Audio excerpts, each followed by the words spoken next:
ሰላም ጤና ይስጥልን ውድ ተመልካቾቻችን እንደምን አመሻችሁ። ከሲዳማ ብሮድካስቲንግ ኮርፖሬሽን የሰዓቱን ዜናዎች ይዘን ቀርበናል። ከዜናዎቹ ጋር ክብረባል መላኩ ነኝ። ወደ ቀዳሚ ዜና እናልፋለን። ጠቅላይ ሚኒስትር ዶክተር አብይ አህመድ የቀየስነው አዲሱ የኢኮኖሚ አካሄድ በአጭር ጊዜ ትግበራ ጠንካራ ባለ ሁለት አሃዝ የእድገት ሂደትን አስመዝግቧል አሉ። ጠቅላይ ሚኒስትሩ በማህበራዊ ትስስር ገጻቸው ባወጡት መረጃ ዛሬ ጠዋት የስራ ዘመኑን ሶስተኛ የ100 ቀናት የመንግስት ስራ አፈጻጸም ከ9 ወራት አጠቃላይ አፈጻጸም ጎን ለጎን መገምገም ጀምረናልም ብለዋል። ማርያማዊት ብጻተ ተጨማሪ አላት። በተለመደው መንገድ የሶስተኛውን የ100 ቀን የስራ አፈጻጸም እናያለን። ምናልባት ሶስተኛውን የ100 ቀን ስናይ በተወሰነ ደረጃ ሁለቱን የ100 ቀኖች በጥቅል ጉዳዮች ሪቫይዝ እናደርግ ይሆናል።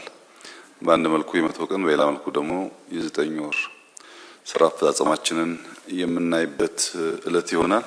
ጠቅላይ ሚኒስትር ዶክተር አብይ አህመድ ለእድገት አመቺ ካልነበረና በደካማ የተቋማትና የፖለቲካ ማዕቀፍ በታጠረ የግል ዘርፍ ተሳትፎ እንዲሁም ውጤታማ ባልነበረ የቁጥጥር ከባቢ ከሚገለጠው የኢኮኖሚ መልክ መውጣት መቻሉን ገልጸዋል። የግሉ ዘርፍ ደካማ ውድድር ውስጥ ነበር ያሉት ጠቅላይ ሚኒስትሩ በመንግስት ስር የነበሩ በርከት ያለ ቁጥር ያላቸው የንግድ ተቋማትም ከፍ ባለ የዕዳ ሸክም ተዘፍቀው ከአቅም በታች ሲንቀሳቀሱ እንደነበር ይታወቃል ሲሉ ተናግረዋል። ምርታማነት አሽቆልቁሎ ኢኮኖሚውም ለአየር ንብረት ለውጥ በከፍተኛ ደረጃ ተጋላጭ የነበረውን ነባራዊ ሁኔታ ምላሽ በሚሰጥ አዲስ ገቢር ነበብ የፖለቲካ ኢኮኖሚ መንገድ ቀይሰናል ብለዋል። የቀየስነው አዲሱ የኢኮኖሚ አካሄድ በአጭር ጊዜ ትግበራ ጠንካራ ባለ ሁለት አሃዝ የእድገት ሂደትን አስመዝግቧል ነው ያሉት።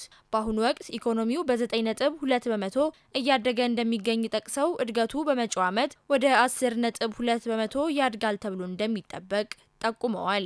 በየዘርፉም የታቀዱ ግቦቻችንን ለማሳካት ከፍ ባለ ትጋት ቀጥለን በግብርና 7.9 በመቶ፣ በኢንዱስትሪ 13.2 በመቶ፣ በአገልግሎት 9.3 በመቶ እድገቶች ሳይቆራረጡ የሚከናወኑ ይሆናል ብለዋል። ይህ ጥረት የበለጠ ጽኑ ተወዳዳሪና አካታች ኢኮኖሚ ለመገንባት ያለንን አቋምና የመተግበር አቅም ያሳያሉ ነው ያሉት በመልእክታቸው። በጣም ክሪቲካል ታይም ነው።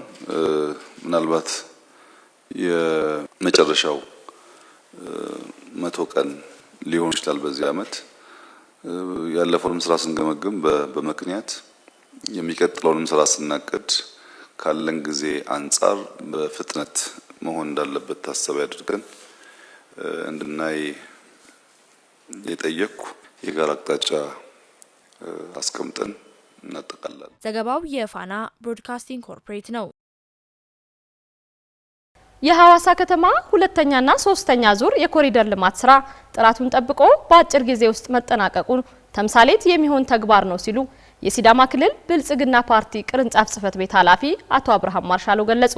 የሐዋሳ ከተማ አስተዳደር አራተኛ ዙር የኮሪደር ልማት ማስጀመሪያና በሁለቱም ዙር የኮሪደር ልማት ስራ አስተዋጽኦ ላበረከቱ አካላት የምስጋናና የእውቅና መርሃ ግብርም ተከናውኗል። ይፍሩ አበበ ዝርዝር አለው።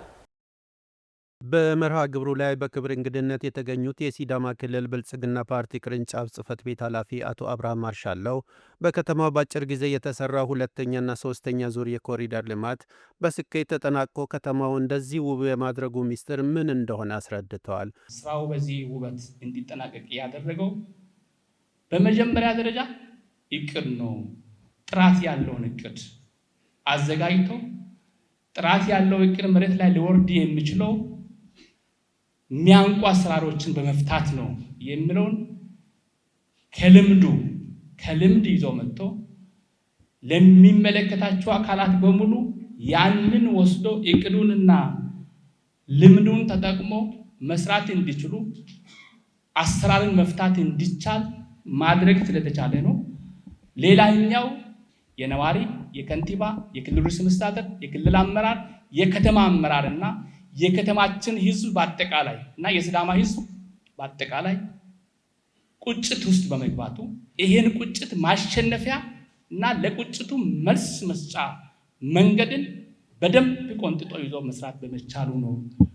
የተቀናጀ ህብረትና አንድነቱ በዚሁ ከቀጠለ አራተኛውን ዙር የኮሪደር ልማትና የሐዋሳ ሐይቅ ዳርቻ የማልማት ፕሮጀክትን በብቃት ለማሳካት እንደሚቻልና ክልሉም የራሱን ኃላፊነት እንደሚወጣ አስታውቀዋል። ይሄ አንድነትና ሳይሰስት ለከተማው የሚሰራ ባለሀብት፣ የሚሰራ ሃይማኖት አባት፣ የሚጸልይ አባት እንደዚሁም የሚተጉ ኮንትራክተሮች እስካሉ ድረስ አሁን የሚጀመረው የአራተኛው ዙር ኮሪደርም ቢሆን የሐይቅ ዳርቻ ፕሮጀክታችን በብቃት ማሳካት እንደሚቻል ቁርጠኛ አመራሮቻችን ልምዱን ያገኙ፣ ትጋትን ያገኙ፣ ቁጭት ያላቸው እየተነሳሱ 24/7 የሚሰሩ የከተማችን ምርጥ አመራሮች አሉንና ይሳካል ቀጥሎ ያለው ብለን ነው የምናምነው።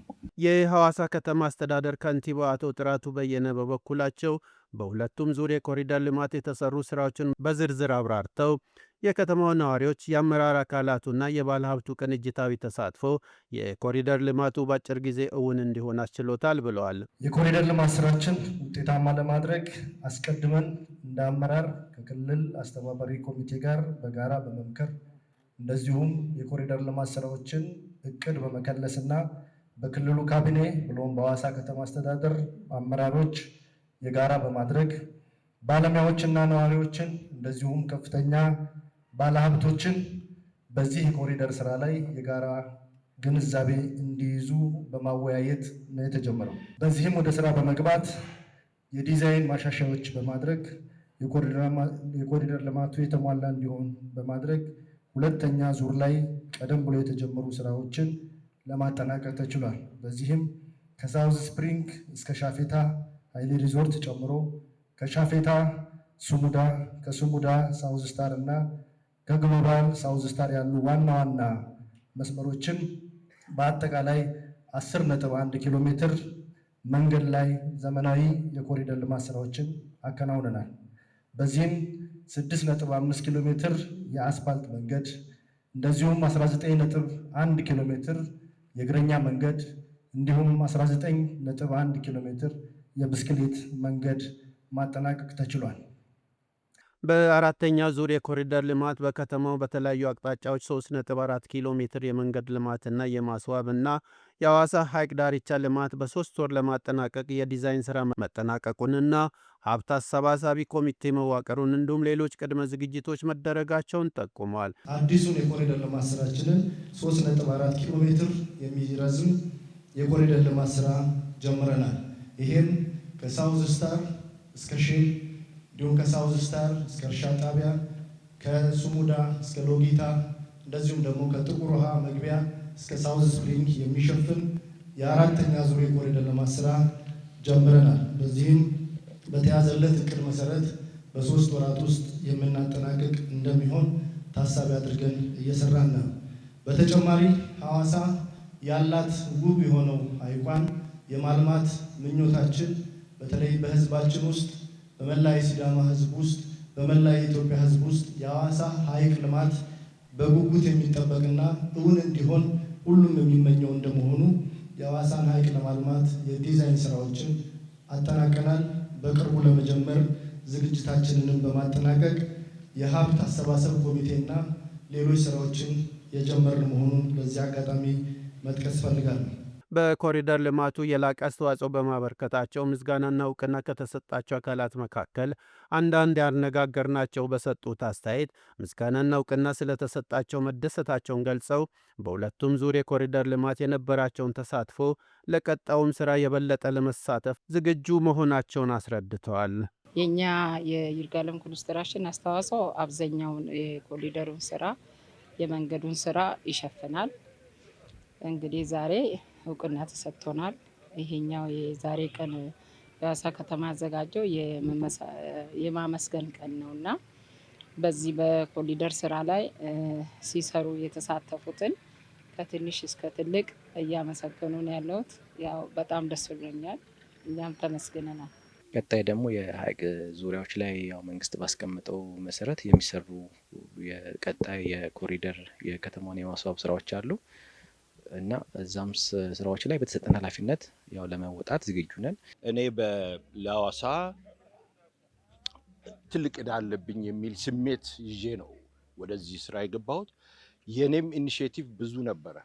ክቡር ከንቲባውን መንገድ ላይ የማየው ነገር አፈር ከመሙላት ጀምሮ ገና ሳይጀመር በፊት አፈሩን ሳየው ደነገጥኩኝ። ማለት እንደ ነጭ የሆነ አፈር ነው በኋላ ተበላሽቶ እንዳይል ብዬ ቁጭት ፈጠረብኝና በቀጥታ ነው ኮሙኒኬት ያደረኩት። ክቡር ከንቲባውን ኮሙኒኬት አደረኩኝ። በእድሉን ፈጠሩልኝ። በማማከር ስራ ውስጥ ቴክኒካሊ እንትን እንድል አደረጉኝ። ከዛ በኋላ እኔም እንግዲህ አሁን ቅድም እሳቸው እንደገለጹት ምንም ገንዘብም አልፈልግም ነው ያልኳቸው። አንድም ነገር አልፈልግም። በቃ በእንትኔ በሞያዬ አገለግላለሁ አልኩኝ። የተሟላ የማክሮ ኢኮኖሚ ማሻሻያ ሪፎርሙ የውጭ ምንዛሬ በገበያ እንዲወሰን በማድረግና የግል ኢንቨስትመንት ተሳትፎን በማሳደግ ተጨባጭ ውጤት ማስመዝገቡን የገንዘብ ሚኒስቴር አስታወቀ። የአውሮፓ ህብረትና የኢትዮጵያ የቢዝነስ ፎረም ዓለም አቀፍ የገበያ መግቢያ አቅምን መጠቀም በሚል መሪ ሀሳብ በአዲስ አበባ እየተካሄደ ነው። ሙሉ ቀጠራ ዝርዝር አላት። በኢትዮጵያና በአውሮፓ ኩባንያዎች መካከል ጠንካራ የንግድ ትስስር ለመፍጠር ያለመው የኢትዮጵያ አውሮፓ ህብረት የንግድ ፎረም 2026 እየተካሄደ ይገኛል። ፎረሙ የአውሮፓ ህብረት ከኢትዮጵያ ጋር ያለውን የቆየ የኢኮኖሚ ትብብር ይበልጥ ወደ ላቀ ደረጃ ለማሸጋገርና አዳዲስ የኢንቨስትመንት አድማሶችን ለማቀድ ታስቦ የተዘጋጀ መድረክ ነው። በመድረኩም ላይ ከኢትዮጵያ ከአውሮፓና ከተለያዩ የዓለም ክፍሎች የተወጣጡ ከ500 በላይ ታዋቂ የኩባንያ መሪዎች፣ የንግድ ምክር ቤት ተወካዮችና የፋይናንስ ተቋማት ከፍተኛ ኃላፊዎች ተገኝተውበታል። የገንዘብ ሚኒስትር ዴኤታ ሰመሪት ታሰዋሰው በዚህ ወቅት ኢትዮጵያ ባለፉት ዓመታት ዘላቂ እድገት ማስመዝገብ የሚያስችሉ ሁሉን አቀፍ ሪፎርም ማድረግ መቻሏን ገልጸዋል። አካታችና ሁሉን አቀፍ ሪፎርም በማካሄድ ያላትን እምቅ አቅም መጠቀም የሚያስችል ለውጥ እያመጣች መሆኑን አብራርተዋል። የኢትዮጵያና አውሮፓ ህብረት ቢዝነስ ፎረም ኢትዮጵያ ያላትን አቅም ለማውጣት ትብብርን ለማፍጠን የገበያ አማራጮችን ለማሰስ ወሳኝ መሆኑን ተናግረዋል። የተሟላ የማክሮ ኢኮኖሚ ማሻሻያ ሪፎርሙ የግሉን ዘርፍ በማጠናከር ዓለም አቀፍ ኢንቨስትመንት መሳብ መቻሉንና ከሪፎርሙ በኋላ የውጭ ምንዛሪ ክምችት መጨመሩን፣ የዋጋ ግሽበት መቀነሱን፣ ከውጭ ንግድ የሚገኙ ምንዛሪ መጠን በእጅጉ ማደጉን ጨምረው አብራርተዋል። ዓለም አቀፍ የገንዘብ ተቋም በተያዘው ዓመት የኢትዮጵያ ኢኮኖሚ 9.2 በመቶ እድገት እንደሚያስመዘግብ መተንበዩን በመጥቀስ ኢትዮጵያ የአፍሪካ አህጉራዊ ነጻ የንግድ ቀጠናን በመተግበር ምቹ የኢንቨስትመንት መዳረሻነቷን እያጠናከረች መሆኑን ገልጸዋል። መንግስት የግሉን ዘርፍ ተሳትፎና የዲጂታል ግብይትን ማጠናከር የሚያስችል የዲጂታል ክፍያና አገልግሎት ስርዓት ማዘመኑንም አብራርተዋል። የአውሮፓ ህብረትና አባል ሀገራት ወደ ኢትዮጵያ መጥተው መዋለ ንዋያቸውን ማፍሰስ እንደሚችሉ ገልጸው የኢትዮጵያ መንግስት ለኢንቨስተሮች አስፈላጊውን ድጋፍ ለማድረግ ዝግጁ መሆኑንም ነው የተናገሩት። የአውሮፓ ህብረት ዓለም አቀፍ ትብብር ኮሚሽነር ጆዜፍ ስኬላ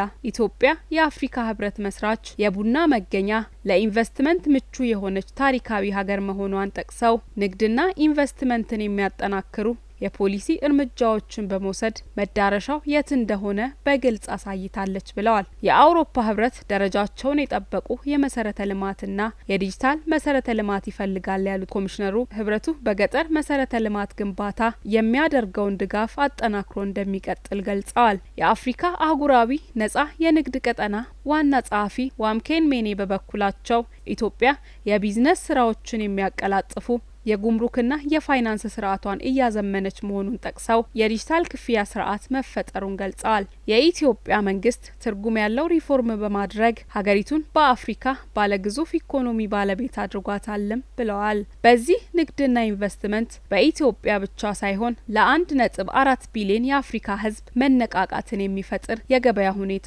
መፍጠሩን ገልጸዋል። ዘገባው የኢትዮጵያ ዜና አገልግሎት ነው። የዘንድሮው ሀገራዊ ምርጫ ውጤታማ እንዲሆን አባላት የሚጠበቅባቸውን መወጣት እንዳለባቸው የክልሉ ምክር ቤት አፈ ጉባኤ ወይዘሮ ፋንታዬ ከበደ ገለጹ። የሲዳማ ክልል ብልጽግና ፓርቲ አስተዳደር 3ኛ ዙር የብልጽግና ህብረት አባላት ኮንፈረንስ አካሂዷል። አመዶ ኮሪሶ ዝርዝር አላት። የሲዳማ ክልል ብልጽግና ፓርቲ አንድነት አስተዳደር 3ኛ ዙር የአባላት ኮንፈረንስ በተካሄደበት ወቅት ኮንፈረንሱ ላይ የተገኙት የክልሉ ምክር ቤት አፈ ጉባኤ ወይዘሮ ፋንታዬ ከበደ ባለፉት ዓመታት በተሰሩ የልማት ስራዎች የመጡ ለውጦችን በመያዝ ቀጣዩን 7ኛ ሀገራዊ ምርጫ ውጤታማ ለማድረግ በትኩረት እየተሰራ መሆኑን አንስተው የህብረተሰቡን የመልካም አስተዳደር ጥያቄዎችን ለመመለስ መስራት ይገባልም ብለዋል። 7ኛው ሀገራዊ ምርጫ ለማካሄድ ለማጠናቀቅ ወደ ማገባደጃው ደርሰን እያለን በማድረጋችን ልዩ ያደርገዋል ብዬ ነው የሚያስበው። በ5 ዓመት ውስጥ ህዝባችን የሰጡን የኮንትራት ስራዎች አሉ።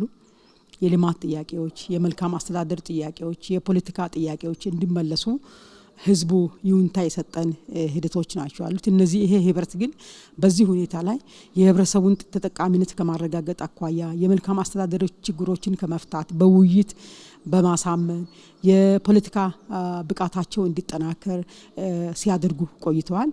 በዚህ በ5 ዓመት ውስጥ በጉዟችን የተሰሩ ስራዎች በርካታ ስራዎች ናቸው አሉት። እንደ ሀገር የመስኖ የበጋ ስንዴ በመዝራት የአገሪቷ እንድትቀየር የተቀየሩ አመራሮች በመፈጠራቸው እንግዲህ ኢትዮጵያ በለውጥ ላይ ጎዳና ላይ መሆኗን ለሁሉም ግልጽ ነው።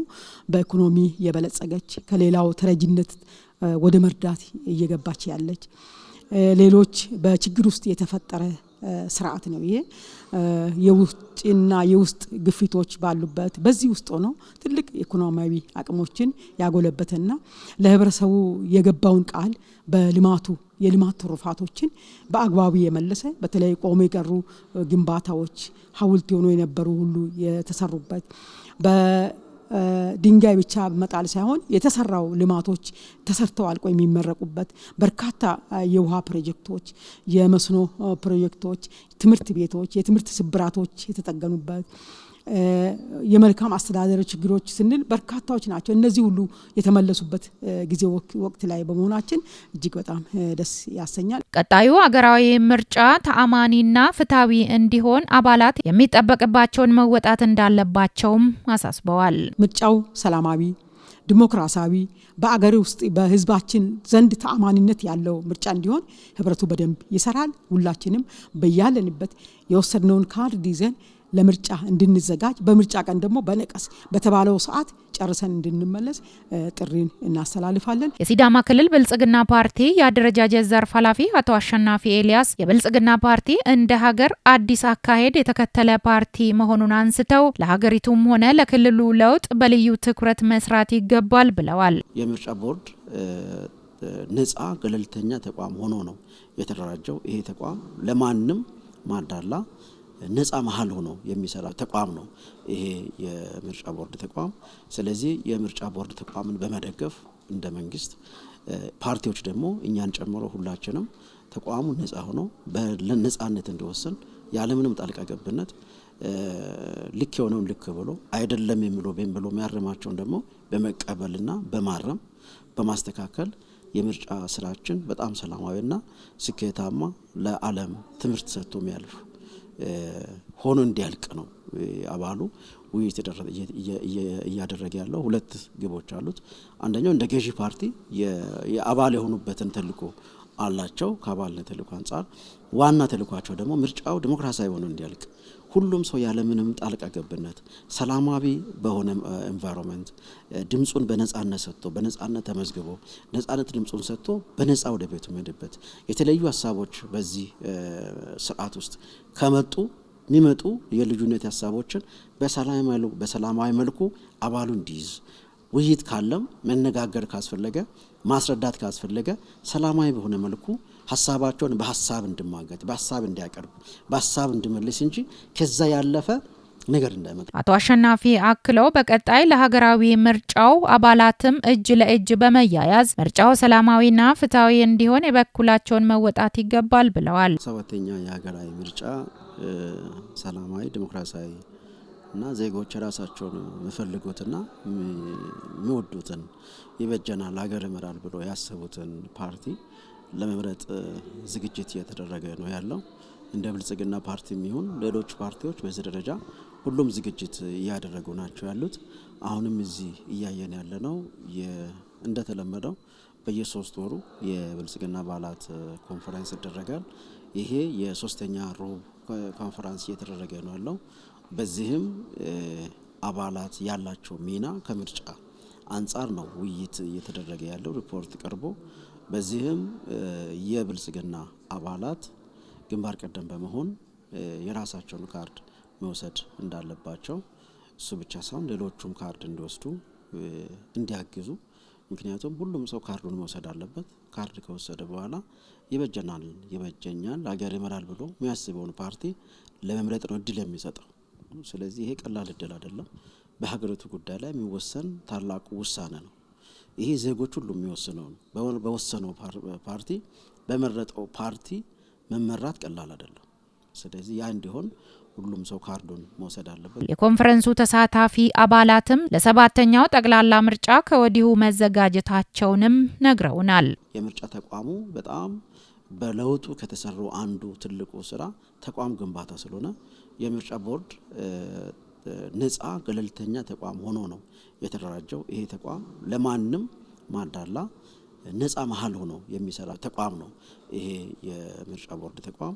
ስለዚህ የምርጫ ቦርድ ተቋምን በመደገፍ እንደ መንግስት ፓርቲዎች ደግሞ እኛን ጨምሮ ሁላችንም ተቋሙ ነፃ ሆኖ በነፃነት እንዲወስን ያለምንም ጣልቃ ገብነት ልክ የሆነውን ልክ ብሎ አይደለም የሚለው የሚያርማቸውን ደግሞ በመቀበልና በማረም በማስተካከል የምርጫ ስራችን በጣም ሰላማዊና ስኬታማ ለዓለም ትምህርት ሰጥቶ የሚያልፍ ሆኖ እንዲያልቅ ነው አባሉ ውይይት እያደረገ ያለው። ሁለት ግቦች አሉት። አንደኛው እንደ ገዢ ፓርቲ የአባል የሆኑበትን ተልዕኮ አላቸው። ከአባልነት ተልዕኮ አንጻር ዋና ተልዕኳቸው ደግሞ ምርጫው ዲሞክራሲያዊ ሆኖ እንዲያልቅ ሁሉም ሰው ያለምንም ጣልቃ ገብነት ሰላማዊ በሆነ ኤንቫይሮንመንት ድምጹን በነጻነት ሰጥቶ በነጻነት ተመዝግቦ ነጻነት ድምጹን ሰጥቶ በነጻ ወደ ቤቱ መሄድበት የተለያዩ ሀሳቦች በዚህ ስርዓት ውስጥ የሚመጡ የልዩነት ሀሳቦችን በሰላማዊ መልኩ አባሉ እንዲይዝ ውይይት ካለም መነጋገር ካስፈለገ ማስረዳት ካስፈለገ ሰላማዊ በሆነ መልኩ ሀሳባቸውን በሀሳብ እንድማገት በሀሳብ እንዲያቀርብ በሀሳብ እንድመልስ እንጂ ከዛ ያለፈ ነገር እንዳይመጣ ሰባተኛ ዙር ምርጫ ለማካሄድ ዝግጅት እያደረግን ነው። ለዚህ ዝግጅት ደግሞ አባሉ ድርሻ አለ። መብቱን ማስከበር የሚችለው በካርድ ነው። እንሰትን በጥናትና ምርምር በማስደገፍ ማልማት ምርታማነትን እንደሚጨምር የሐዋሳ ዩኒቨርሲቲ ግብርና ኮሌጅ አስታወቀ። ዩኒቨርሲቲው በእንሰት ምርታማነት ተያያዥ ጉዳዮች ላይ ለ25 ዓመታት እያካሄደ የቆየውን የጥናትና ምርምር ስራዎች በሚመለከት ከባለድርሻ አካላት ጋር ውይይት አድርጓል። ዮሐንስ ዳንኤል ያዘጋጀውን አመለወርቅ ሪሶ ታቀርበዋለች። የሐዋሳ ዩኒቨርሲቲ ግብርና ኮሌጅ መምህርና ተመራማሪ ዶክተር ቡዛየው ተስፋዬ እንሰትን በጥናትና ምርምር በማስደገፍ ማልማት ምርታማነትን እንደሚያሳድግ ተናግረው ዩኒቨርሲቲው ለ25 ዓመታት በእንሰት ምርት ውጤታማነት ላይ እየሰራ የቆየው ጥናትና ምርምር በዘርፉ ላይ ያሉ ችግሮችን ከመቅረፍና መልካም አጋጣሚዎችን ለመለየትም ያስችላል ብለዋል። እንሰትን ለማሻሻል ይህንኑ መንገድ መጠቀም የሚያስችል እድሎች እንዳሉ ለእንሰት ወደፊት እንሰትን ለማሻሻልና እንትን ለማድረግ መንገድ ከፍቷል ማለት ነው። ያ በገበሬዎች ያሉትን ዝርያዎች ባህሪያቸውን ለማጥናት ሞክረን ያለውን እርስ በርሳቸው ያለውን ልዩነት ዘመናዊ የሆነ የጄኔቲክ ስተዲ ማጥናት ችለናል እና ይሄ የእንሰትን ወደፊት ለማባዛትም ሆነ ለመጠበቅ የሚደረጉ ስራዎች በሙሉ ይህንን በዚህ ኢንፎርሜሽን ላይ መሰረት አድርገው ነው እንሰትን ለማሻሻል ለሚደረጉ ሪሰርች ምርምሮች የሚጠቅም እንዲሁም ደግሞ እንሰት እየጠፋ ያለበት ሁኔታ ነውና ክላይሜት ቼንጅ እያስፈራራን ስለሆነ እንሰትን ወደፊት እንዴት አድርገን ለመጠበቅ እንችላለን ለሚሉ መሰረታዊ ጥያቄዎች መልስ የሚሰጡ ስራዎች ተሰርተዋል። በተለያዩ ምክንያቶች የእንሰት ምርታማነት ከመቀነስ ባለፈ ዝርያዎች እየጠፉ መሆናቸውም ተመላክቷል። የሚያሳዝንም ታሪክ ያለ በጥናታችን ያገኘ ነው ማለት ነው። የእንሰት ዝርያዎች እየጠፉ ነው። ይህንን እኔ መጀመሪያ ጥናቴን ስሰበስብ የሰራሁባቸው ከ25 ዓመት በፊት ነው የጀመርኩትና አሁን አንዱን ተማሪን ከ2 ዓመት በፊት ሂድና እዛ ቦታ ላይ እኔ ያጠናኋቸው ዝርያዎች አሉ ወይስ የሉም፣ ጨምሯል ወይስ ቀንሷል ብለህ አጥና ብየው እዛው ቦታ ላይ ሄዶ አጥንቶ እኔ ከመዘገብኳቸው ዝርያዎች ውስጥ ከ79 42 ብቻ ናቸው የቀሩት። ከ1/3 በላይ ጠፍተዋል።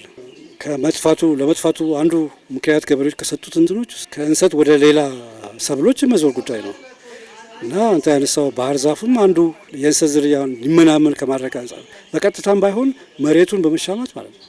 የሐዋሳ ዩኒቨርሲቲ ግብርና ኮሌጅ የምርምርና ቴክኖሎጂ ሽግግር ተባባሪ ዲን ዶክተር ሄዋን ደምሴ በበኩላቸው እንሰት ለአካባቢና አፈር ጥበቃ ካለው አስተዋጽኦ በተጨማሪ በኢትዮጵያ ከ20 ሚሊዮን ሕዝብ በላይ ለምግብነት የሚውል መሆኑን ጠቅሰው የተፈጥሮ ይዘቱ ተጠብቆ በሳይንሳዊ መንገድ ማምረት ምርታማነትን ለማሳደግ ትልቅ አስተዋጽኦ አለው ብለዋል። ይሄ የዛሬው የቀረበው ምርምር ስለ እንሰት ነው እና እንሰትን በምናይበት ሰዓት በተለይ በሀገራችን በደቡቡ ክፍል ዋና ምግብ ነው። ከ20 ሚሊዮን ህብረተሰብ በላይ የሚመገቡት ነው።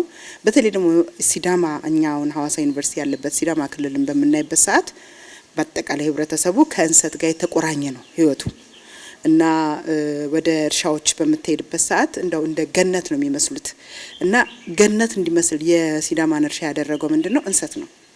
ነገር ግን ይህ አግሮኢኮሎጂው በደንበኛ አልተጠናም፣ ጥቅሙ በደንበኛ አልታወቀም፣ ለዓለምም ደግሞ በደንብ አልተነገረም። ስለዚህ ይሄ አካባቢን ጠብቆ የአካባቢውን ግሪኒቲ ጠብቆ የአካባቢው ማህበረሰብ የሚጠቅም በምግብ በኩል በፓኬጂንግ በኩል አሁን ለምሳሌ ቅጠሉ እንደ ፓኬጂንግ የምንጠቀምበት ነው። ፋይበሩ ደግሞ እንትን አለው እንደ ቃጫው በኋላ ለልብስነትም ልናወልበት የምንችልና ትልቅ ቴክኖሎጂ ነው። የመልቲ ቢሊየን ኢንዱስትሪ ያለው ነው። ከዛ ሁሉ በላይ ደግሞ የእንሰት ቆጮና ቡላው በአሁን ሰዓት የዓለም እንትኖች ተመራማሪዎች ለመድኃኒትነት ግባት እንዲጠቀሙ ምክንያቱም አሁን መድኃኒት በምንውጥበት ሰዓት አሁን ለምሳሌ የወባ ኪኒን ብንውጥ ብንል በውስጡ ያለ ስታርች አለ። ነገር ግን ሰው ሲመገበው የነበረው ስታርች እንደ ቡላ ያለው በዛ ቢጠቀሙበት ጥሩ ነው። ገበሬው ሳይንቲስት እንደሆነ ያሳየበት ነው። የነሱን ቃለ መጠይቅ ተሰብስቦ እንትን በፎክ ታክሶኖሚ በሚባለው ዶክተር ብዛያ ያቀርበው ላይ ገበሬው በጣም ለይቶ የሚያውቃቸው የእንሰት ዝርያዎች አሉ። የውይይቱ ተሳታፊዎችም የቀረበው ጥናት የዘርፉን ውጤታማነት ለማረጋገጥ እንደሚረዳም ተናግረዋል። የቀረበው ነገር በእውነትም ነው ትክክል የሆነው ነገር ነው የቀረበው። መሬት የነካ ነገር ነው የቀረበው። ሸልፍ ላይፍ አይደለም የሆነውና ይሄ ነገር ያው መንግስትም ቢሆን በበኩሉ ቢያደርግ ጥሩ ነው። የቀረበው ሪሰርች በጣም በትክክልና ትክክል የሆነ ነገር ነው። ከ25 ዓመት በኋላ እናንተም እንዳያችሁት እንዴት እንደቀነሰ እንዴት እየጠፋ እንደመጣ አይታችኋል። እንደዚህ አካባቢ ማህበረሰብ ስትመለከት ሲዳማ እንደምታውቀው ያው 99% በእንሰት ላይ ዲፔንድ የሆነ ነው ከመጀመሪያ ጀምሮ እስካሁን ድረስ ማለት ነው። ስለዚህ እንደምታውቀው ህዝቡ ብዛት አለ። ዋና ደግሞ ህዝቡ በዚህ ላይ ነው ዲፔንድ የሆነው፣ በዚህ ላይ ነው ምግብ ላይ ነው የሚኖረው። ላንድ ዲግራዴሽን አለ፣ ይሄ መሬት ጥበት አለ። እንሰት በባህሪው ደግሞ የከብት በት ነው የሚፈልገው፣ ኮምፖስት ነው የሚፈልገው፣ መዳበሪያ አይጨምርበትም ብዙም። ስለዚህ ለዚህ ደግሞ መንግስት በበኩሉ የሆነ ነገር እንደው ቢያደርግ ለዚህ ብዬ በጣም በውስጤ እንትን ልል ይፈልጋል ነው ማለት ነው። ከእንሰት ከጄኔቲክ ዳይቨርሲቲው ጋር ተያይዞ በሞለኪውላር ሌቭል ሌላ ደግሞ ከኑትሪሽናሉ ምን ይመስላል የጄኔቲክ ዳይቨርሲቲው የኑትሪሽናሉን ዳይቨርሲቲ ያለው ወይ የሚል እንሰቱ ላይ ሰርተ ነው በጣም ቆንጆ የሆነ ውጤት ነው የተገኘው። ይሄ በተለይ ለምግብነት የተለያዩ ነገሮችን ይዞ ይገኛል። ብዙ ዝርያዎች አሉ። በጣም የሚገርም ስራ ነው። እውነቴን ነው የምላቸው። 25 ዓመት ስራ እንደ እንሰት ኢትዮጵያ ውስጥ ብቻ ሳይሆን ኢትዮጵያ ውስጥ ኢቭን እንደ እንሰት እንደዚህ አይነት ስራ አልተሰራም። አሁን ብዙዎቹ የሴሪያል ክሮፖች በቆሎ፣ ማሽላ፣ ጤፍ የምትላቸው በደንብ እንደዚህ መልክ ኦርጋናይዝድ ሆኖ ለእንሰት የተሰጠው ስራ ቀላል አይደለም ብዬ ነው ማስብና በጣም ብዙ ስራ ነው የሰራው። ከተሞች ሸማች ብቻ ሳይሆኑ አምራቾች ሊሆኑ ይገባል ሲሉ የሐዋሳ ከተማ ከንቲባ አቶ ጥራቱ በየነ ገለጹ። በ3 ወራት ውስጥ የሐዋሳ ከተማ በከተማ ራስን በምግብ ለማስቻል የሚደረገው ጥረት ተጠናክሮ ይቀጥላልም ብለዋል። ኤሌኒ ሀርቃ ዝርዝር አላት።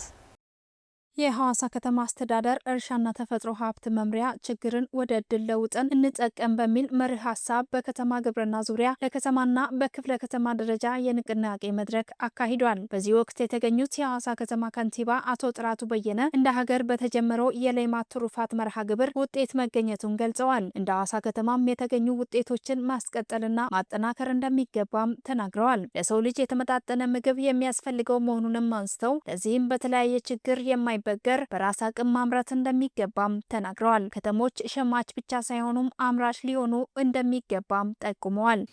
እንግዲህ ምግቤን ከደጄ ምግቤን ከጓሮዬ በሚል ያለችንን ክፍት ቦታ ሁሉ ማምረት አለብን። ሸማች ብቻ መሆን የለብንም። ስለዚህ በተለመደው የግብርና ወይም ሰፋፊ የእርሻ መሬቶች ላይ የሚደረግ የግብርና ስራ ብቻ ሳይሆን የቨርቲካል ፋርሚንግ በእቃ ላይ የሚደረጉ ደግሞ እንደዚሁ በማድረግ ከትንንሽ የቤት ውስጥ ፍጆታ ጀምሮ እስከ ለገበያ እስከሚሆን ድረስ ማምረት ይቻላል የሚል እምነት ተይዞ ነው የተሰራው። በዚህ በስፋት በመሰራቱ ውጤት መጥቷል። እያንዳንዱ የከተማ ነዋሪ እንዲሁም ተቋማት መሰረታዊ የሆኑ የምግብ ፍጆታን በማምረት የኑሮ ውድነቱን መቋቋም የሚያስችል ስራ ሊሰሩ እንደሚገባም ተናግረዋል። ከውጪ ወይም ከሌሎች አካባቢ ገዝተን የምናመጣው እንደተጠበቀ ሆኖ ይህንን አቅም ለመቋቋም ወይም ሬዚለንት የሆነ በተለያዩ ችግሮች የማይበገር ማህበረሰብ ለመፍጠር እያንዳንዱ ዜጋ ማምረት የሚችልበት ሁኔታ መስራት አለብን። የዛሬው ንቅናቄም አሁን እየገጠመን ካለው ከነዳጅ ጋር ተያይዞ በተፈጠረው ዓለም አቀፍ ሁኔታ በየአካባቢው የሚኖር የኑሮ ውድነት ህዝባችንን እንዳያስጨንቅ እንደ መንግስት የምንሰራው እንደተጠበቀ ሆኖ እያንዳንዱ የከተማ ነዋሪ ቀደም ብሎ የጀመረውን የከተማ ግብርና ስራ ከትንንሽ ግቢያችን ጀምረን ሰፋ ያሉ የመንግስት ግቢዎች፣ የተለያዩ የወል መሬቶች ላይ የከተማ ግብርና ስራን መስራት አለብን ነው። የሲዳማ ክልል እርሻና ተፈጥሮ ሀብት ልማት ቢሮ ኃላፊ አቶ መምህሩ ሞኬ በ2018 በተለይም በአትክልትና ፍራፍሬ የተሻለ ንቅናቄ መደረጉን ገልጸዋል። እንደ ክልልም የተሰሩ በርካታ ተግባራቶች መኖራቸውንም ተናግረዋል። በሁለቱም አካባቢዎች ይሰራል። በገጠር ላይ የገጠረቡ የህብረተሰብ ክፍል በከፍተኛ ሁኔታ ይሳተፋል። ከተማ ላይ ደግሞ የከተማ ግብርና ተብሎ በተለያዩ የህብረተሰብ ክፍሎች ተሳትፎ ተግባራት ይከናወናሉ። ላለፉት በርካታ ጊዜያት በገጠርም በከተማም የሚመለከተውን እቅድ በማቀድ ወደ ትግበራ ገብተናል። በተለይም የልማት ትሩፋት እንደ ሀገር ላውንች ከተደረገ ጊዜ ጀምሮ በተለይ በእንስሳት ሀብት ልማት በዶሮ እና በሌሎች ከፍተኛ ስራ ተሰርቷል። ኃላፊው 3 ሚሊዮን ቁሳቁስ መታቀዱን ሲገልጹ ይህም እያንዳንዱ ነዋሪ ምግብን ከደጁ እንዲያገኝ ያስችለዋልን ብለዋል። 1 ሚሊዮን አካባቢ የነበረው ቁሳቁስ ወደ 3 ሚሊዮን እንዲጠጋ አድርገናል በዚህ በ3 ወር ውስጥ። ይሄ ማለት በእያንዳንዱ ብሎክ፣ በእያንዳንዱ መንደር፣ በእያንዳንዱ ፋሚሊ ወይንም ደግሞ ከተማ ነዋሪ ላይ ቢያንስ ምግቡን ከደጁ ማግኘት የሚችልበት እድል የማመቻቸት ስራ መስራት ያስፈልጋል። ምክንያቱም ይሄ ጫና የሚፈጠር ከሆነ ቢያንስ 2 ነገሮች ይፈጠራሉ። አንደኛ የምርት አቅርቦት ሊያጥር የሚችልበት እድል ይፈጠራል። በሌላ በኩል ደግሞ ያለው ምርት ዋጋው የምንድበት ሁኔታ ነው ሊፈጠር የሚችለው። የሐዋሳ ከተማ አስተዳደር እርሻና ተፈጥሮ ሀብት መምሪያ ኃላፊ አቶ ስጦታው ከንባታ በበኩላቸው 500,000 የሚደርሰው የከተማ ነዋሪ ሸማች መሆኑን ገልጸው ያሉትን አማራጮች በመጠቀምም አምራች መሆን እንደሚገባው ተናግረዋል። ሸማች እንግዲህ የሆነ ነገር ከተከሰተ ምግብ የማግኘት እድሉ በጣም አናሳ ነው የሚሆነው።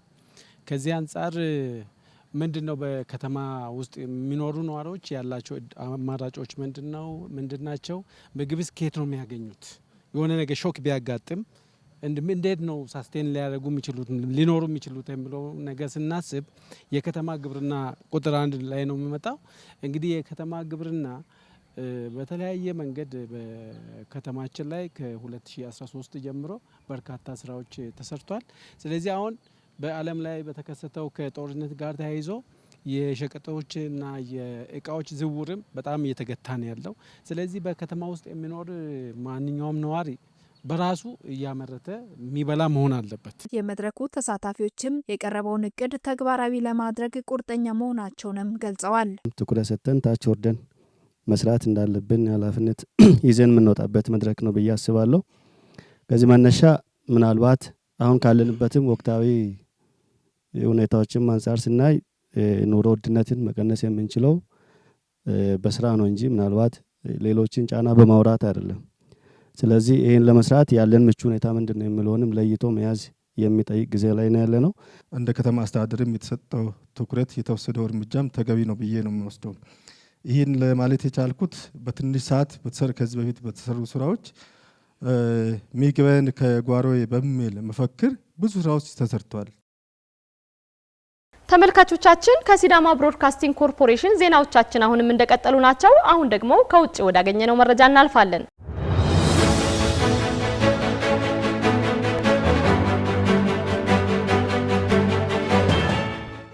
ኢራን በሁለተኛው ዙር ድርድር ውሳኔ ያለማሳለፏን ገለጸች።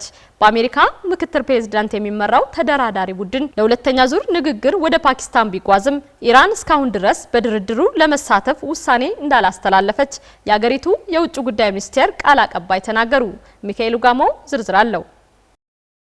ፕሬዝዳንት ዶናልድ ትራምፕ በጄዲ ቫንስ የሚመራው ተደራዳሪ ልዑክ ዛሬ ምሽት ይካሄዳል ተብሎ ለሚጠበቀው ድርድር ወደ ፓኪስታን መጓዙን አስታውቀዋል። የኢራን መንግስት መገናኛ ብዙሃን ባለስልጣናትን ጠቅሶ ትላንት ባወጣው ዘገባ የተኩስ አቁም ጥሰትና በአሜሪካ ዛቻ የተሞላበት ትርክት ምክንያት ቴህራን በንግግር እንደማትሳተፍ ገልጸው ነበር። የውጭ ጉዳይ ቃል አቀባዩ በበኩላቸው አሜሪካ ለዲፕሎማሲና ለድርድር ዝግጁ ነኝ ብትልም በተግባር ግን በምንም መልኩ የዲፕሎማሲ ሂደቱን የመከተል ሀሳብ በቁም ነገር መያዟን መሆኗን የሚያሳዩ ድርጊቶች የፈጸመች አይደለም ብለዋል። ሀገሪቱ አመራር በቀን ገደቦች እንደማያምን መናገራቸውንም ዘገባዎች እያመላከቱ ሲሆን ከአሜሪካ ጋር በሚደረገው ድርድር የኢራንን የኒኩሌር ክምችት ከሀገሪቱ ማስወጣት አማራጭ ሆኖ እንደማያውቅም አስረድተዋል። አሜሪካና ኢራን ባደረጉትና ያለ ውጤት በተበተነው የመጀመሪያ ዙር ንግግር ካላግባባቸው ጉዳዮች አንዱ የቴህራን የኒኩሌር ፕሮግራም አንዱ ነበር።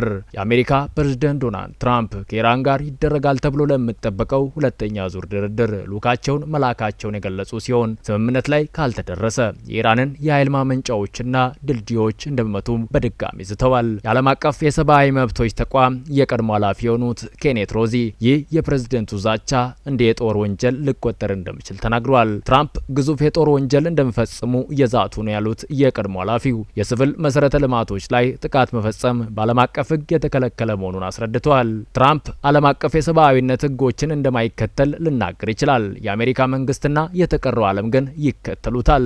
የሰብአዊነት ሕግ እንደ ኃይል ማመንጫዎችና ድልድዮች ያሉ የሲቪል ቁሶችን ኢላማ ማድረግን ይከለክላል ብለዋል። የሰብአዊነት ሕግ በሲቪሎች ላይ የሚደርሰው ጉዳት ተመጣጣኝ ካልሆነ ወታደራዊ ኢላማዎችን ጭምር እንዳይተኮስባቸው ይጠይቃል ሲሉም አብራርተዋል። በተባበሩት መንግስታት የአሜሪካ አምባሳደር የሆኑት ማይክ ዋልትዝ ግን እርምጃው የጦር ወንጀል ሊሆን ይችላል መባሉን ውሸትና ከመስመር የወጣ ሀሳብ ነው ሲሉ ተቃውሞታል። ቢቢሲ የመረጃው ምንጫችን ነው። ከሲዳማ ብሮድካስቲንግ ኮርፖሬሽን ለሰዓቱ ያዘጋጀንላችሁ ዜናዎች እኒህን ይመስሉ ነበር። ዜናዎቹን እየመራው እኔ ክብረባን መላኩ አብሬያችሁ ቆየው። ከቀሪ የጣቢያችን ፕሮግራሞች ጋር መልካም ቆይታ